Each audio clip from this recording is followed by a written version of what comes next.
Hello friends, welcome to our channel Gyansagar spoken English Warora. Gyansagar spoken English Warora या YouTube चॅनलवर आपणा सर्वांचं मनपूर्वक स्वागत। आज आपण या व्हिडिओमध्ये शिकणार आहोत व्हेन सबऑर्डिनेटिंग कंजक्शन। व्हेन म्हणजे कधी आणि केव्हा या अर्थांना पुष्कळ लोकांना माहित आहे की व्हेनचा अर्थ कधी किंवा केव्हा होत असते। जेव्हा आपण प्रश्न विचारण्यासाठी आपण त्याचा उपयोग करत असतो तेव्हा त्याचा अर्थ कधी आणि केव्हा होते। जसं for example, when is the program. Program कधी आहे। व्हेन डू यू स्टडी, तुम्ही अभ्यास कधी करता। तर जेव्हा व्हेन आपण प्रश्न विचारण्यासाठी वापर करत असतो व्हेनचा, तेव्हा त्याचा अर्थ कधी आणि केव्हा होत असते। हा एक कंजक्शन म्हणून सुद्धा काम करत असतं। तेव्हा व्हेनचा अर्थ होत असतो जेव्हा, तेव्हा आणि त असताना। आहे ना विचित्र? त असताना, जेव्हा, तेव्हा, हे अशा प्रकारचा मीनिंग सुद्धा व्हेन एक्सप्रेस करतो जेव्हा व्हेनचा वापर कंजक्शन म्हणून करत असतो। आणि कोणतं कंजक्शन? Subordinating conjunction. बघा, बहुत सारे सेंटेन्सेस आपण बोलत असतो। जेव्हा चोराने पोलिसाला बघितलं तेव्हा तो पळाला, म्हणजे जेव्हा चोराने पोलिसाला बघितलं तेव्हा तो पळाला। आता इथं काय अर्थ आला व्हेनचा? जेव्हा, तेव्हा। मी चालताना मेलेला कुत्रा पाहिला। मी चालताना मेलेला कुत्रा पाहिला। आता बघा, चालताना एखादी क्रिया करत असताना दुसरी काही इव्हेंट घडली तेव्हा व्हेनचा अर्थ त असताना लागत असते। मी टीव्ही पाहताना जेवण केलं। टीव्ही पाहताना जेवण केलं, बघा करत असताना असा बोध होत असतो। तर जेव्हा व्हेन हा सबऑर्डिनेटिंग कंजक्शन म्हणून वापरतो तेव्हा त्याचा अर्थ जेव्हा, तेव्हा होत असते आणि त असताना होत असते। तर बघूया, when as a subordinating conjunction expressing the meaning जेव्हा, तेव्हा आणि त असताना। Let's have a look.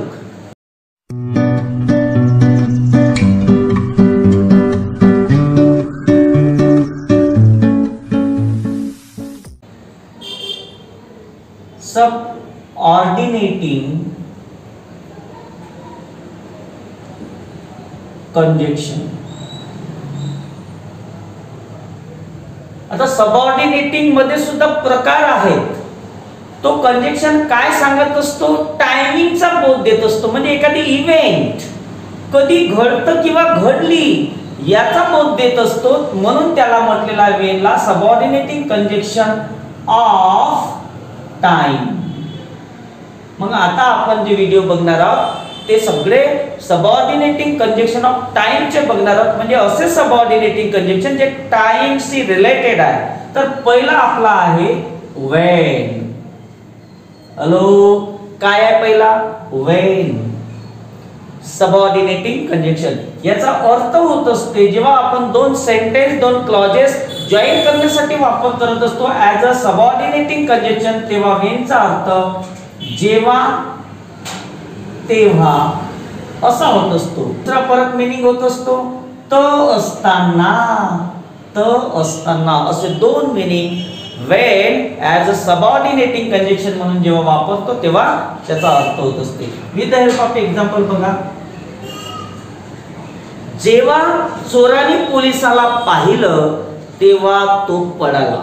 मग हे जे सेंटेन्स आहे, जेव्हा चोराने पोलिसाला पाहिलं तसाच पळाला किंवा तेव्हा पळाला, मग ह्या दोन क्रिया चोराने पोलिसाला बघणे आणि पळून जाणे, ह्या दोन्ही क्रिया वेळाने घडत नाही तर लगेच पाठोपाठ घडत असतात। जेव्हा आपण when as a subordinating conjunction of time म्हणून यूज करतो तेव्हा व्हेननी दोन असे क्लॉजेस जॉईन करतो, जे क्लॉजेस, जे सेंटेन्सेस काय दाखवत असतात की दोन क्रिया एका पाठोपाठ घडतात किंवा घडल्या। बहुत सारे सेंटेन्स असे, बहुत सारे ऍक्शन्स आहेत की ज्या ऍक्शन्स एका पाठोपाठ घडत असतात।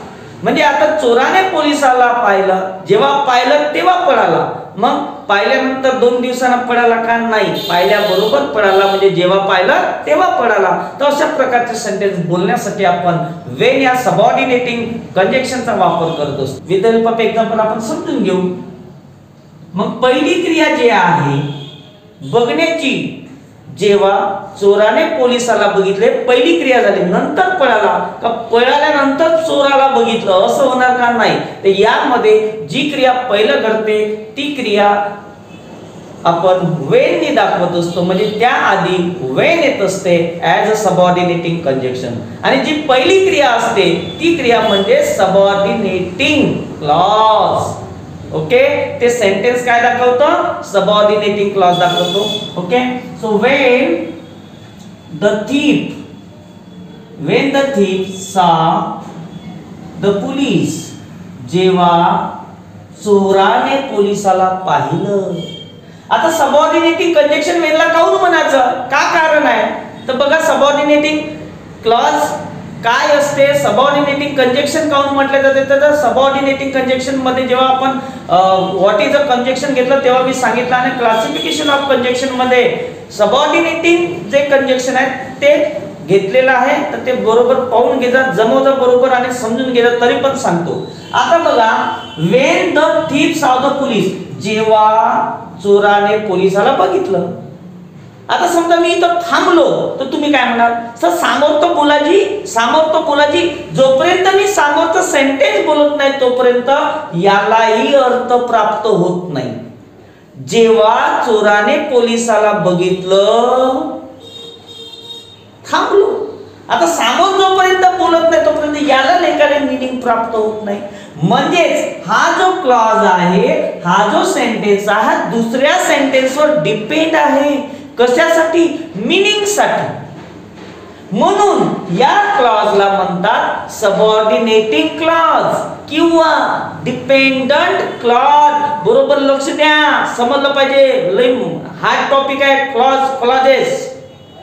मग आता हा जो सेंटेन्स आहे याला काय चिपकून आहे? वेन आहे. Wien the thief saw the police, जेव्हा चोराने पोलिसाला बघितलं.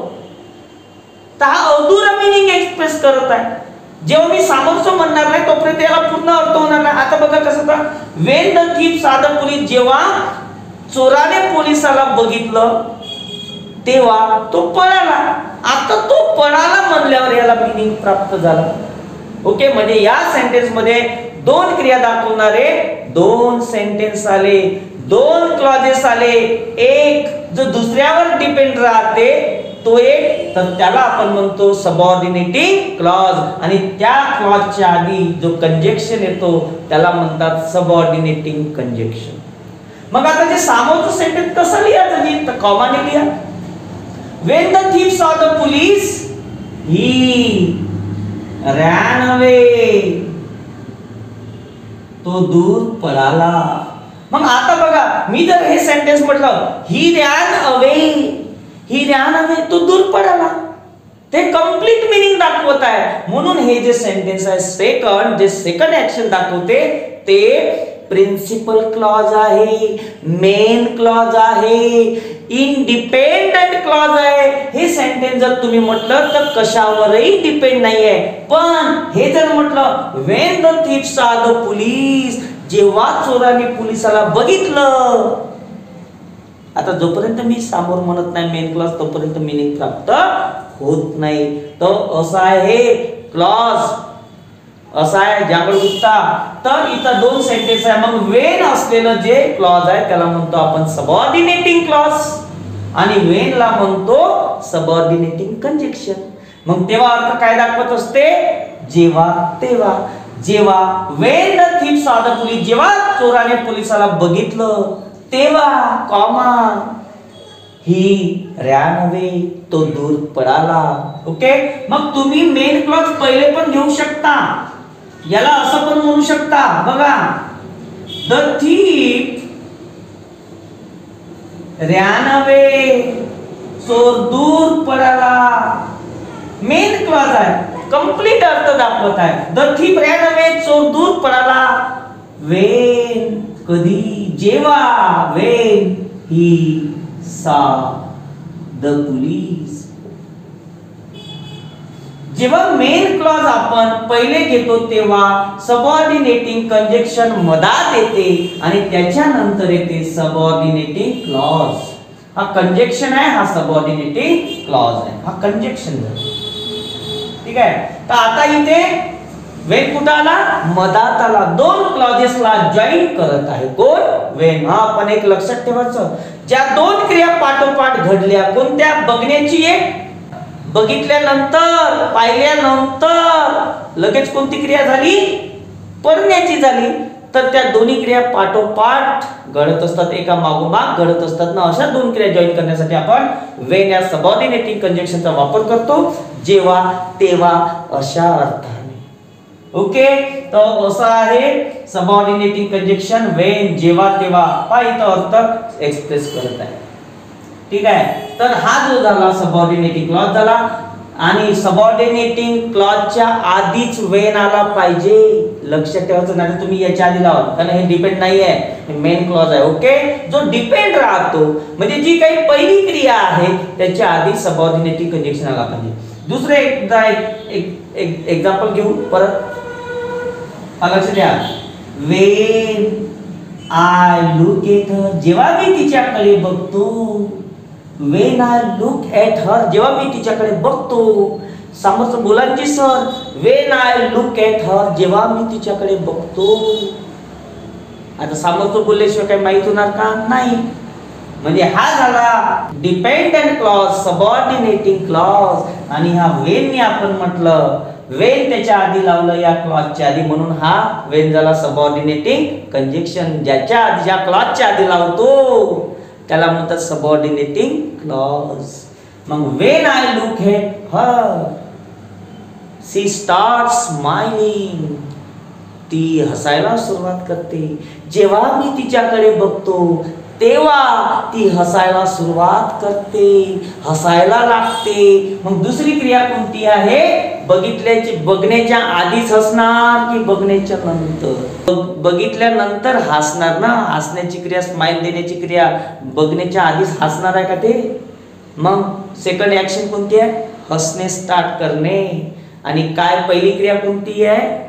बघणे, पाहणे. मग मी जेव्हा तिच्याकडे बघतो, सी स्टार्ट्स स्माइलिंग.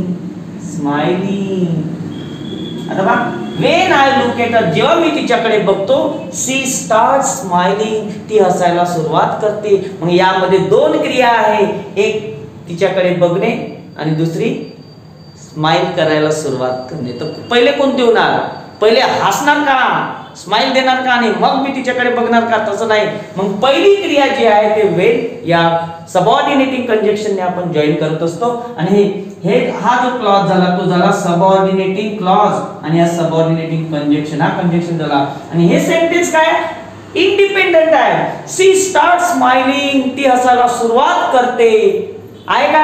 डिपेंड आहे का कोणावर? कंप्लीट मीनिंग दाखवत आहे, म्हणून हा आलेखाचा मेन क्लॉज झाला.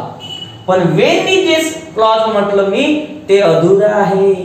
When I look at her, जेव्हा मी तिच्याकडे बघतो, अधुरा मीनिंग. मग हा झाला सबऑर्डिनेटिंग क्लॉज. आणि ज्याच्या सोबत आहे, या कंजक्शन सोबत आहे, तो झाला सबऑर्डिनेटिंग कंजक्शन. ओके. तर हे सेंटेन्स दुसऱ्या प्रकारे सुद्धा म्हणू शकता. शी स्टार्ट स्माइलिंग, शी स्टार्ट स्माइलिंग. तुम्ही मेन क्लॉज पहिले भी घेऊ शकता. शी स्टार्ट स्माइलिंग, ती हसायला सुरुवात करते. व्हेन आय लुक ॲट हर, जेव्हा मी तिच्याकडे बघते. जेव्हा मी तिच्याकडे बघतो तेव्हा ती हसायला सुरुवात करते. जेव्हा मी तिच्याकडे बघतो तेव्हा हसायला सुरुवात करते. तर वेनचा अर्थ काय झाला? जेव्हा तेव्हा. ओके. दुसरा मीनिंग पहा. त असताना असा भी अर्थ होते. लक्ष द्या. आता मी चालताना मेलेला कुत्रा पाहिला. मी चालताना मेलेला कुत्रा पाहिला. बहुत वेळा काय होत असते, लोक मेलेला कुत्रा का बियाड झाला का मेलेला कुत्रा चालताना कसं बघू शकतो आपण? तर याचा दुसरा भी अर्थ होत असते का मी चालत होतो, चालताना मरून असलेला कुत्रा मी पाहिला. म्हणजे चालत मी होतो, कुत्रा मेल्यानंतर चालत नव्हता. मी चालत होतो ना, चालताना मेलेला कुत्रा बघितला. मग इथे सुद्धा दोन क्रिया आहे. मी चालत असताना चालताना एक मेलेला कुत्रा पाहिला. तर इथं एक कंटिन्युअस ऍक्शन आहे. तर कंटिन्युअस ऍक्शनच्या आधी जेव्हा आपण व्हेन यूज करत असतो तेव्हा त असताना असा अर्थ लागते. मग ते सेंटेन्स कसं होणार? आय सा, मी बघितलं. आय सा अ डेड डॉग, मेलेला कुत्रा. आय सा अ डेड डॉग हा कंप्लीट मिनिंग दाखवत आहे, म्हणून हा मेन क्लॉज झाला. Okay. When I was walking, I was walking. I saw a dead dog, मी मेलेला कुत्रा बघितला. When I was walking, जेव्हा मी चालत होतो, म्हणजेच याचा अर्थ चालत असताना मी मेलेला कुत्रा पाहिला. म्हणजे मी चालत होतो तेव्हा मेलेला कुत्रा बघितला. ओके. तर हे सेंटेन्स तुम्ही आधी पण यूज करू शकता. When I was walking, When I was walking, I saw a dead dog. बहुत सारे असे सेंटेन्स आपण म्हणत असतो आपल्या सराउंडिंग मध्ये. बहुत सारे सेंटेन्स आपण बोलत असतो डेली रुटीन मध्ये. जसं मी बाजारात जाताना गण्याला पाहिलं. बाजारात जाताना मी गण्याला पाहिलं. बाजारात जाताना, जात असताना, पाहत असताना. Okay. I saw Ganya. When I was going to the market, बाजारात जाताना, म्हणजे जेव्हा मी बाजारात जात होतो तेव्हा गण्याला मी बघितलं. आणि सरळ मानाने जर बोलतो म्हटलं तर होणार मी बाजारात जाताना गण्याला बघितलं. तर असा अर्थ बहुत सारे सेंटेन्स आपण आपल्या डेली रुटीन मध्ये वेन या सबऑर्डिनेटिंग कंजक्शनने बोलत असतो. वेन हा सबऑर्डिनेटिंग कंजक्शन जेव्हा तेव्हा त असताना असा मीनिंग एक्सप्रेस करत असतो. Okay. So I hope you understood Wien subordinating conjunction. ते सुद्धा पहिले घेऊ शकता. When I was walking, comma I saw a dead dog. Okay. पण हा सुद्धा काय आहे? सबऑर्डिनेटिंग क्लॉज आहे. कसं? वेन आय वॉज वॉकिंग, जेव्हा मी चालत होतो. समोरचं बोलल्याशिवाय, हा बोलल्याशिवाय मिनिंग प्राप्त होत नाही. तर लक्षात ठेवा, वेन हा एक सबऑर्डिनेटिंग कंजक्शन ऑफ टाइम आहे. इव्हेंटचा टायमिंग एक्सप्रेस करत असतो, म्हणून त्याला सबऑर्डिनेटिंग कंजक्शन ऑफ टाइम म्हटलेला आहे. वेनचा अर्थ जेव्हा तेव्हा आणि त असताना. Thank you so much. पुढल्या व्हिडिओमध्ये परत भेटू एका नवीन सबऑर्डिनेटिंग कंजक्शन ऑफ टाइम सोबत. Till then bye and take care.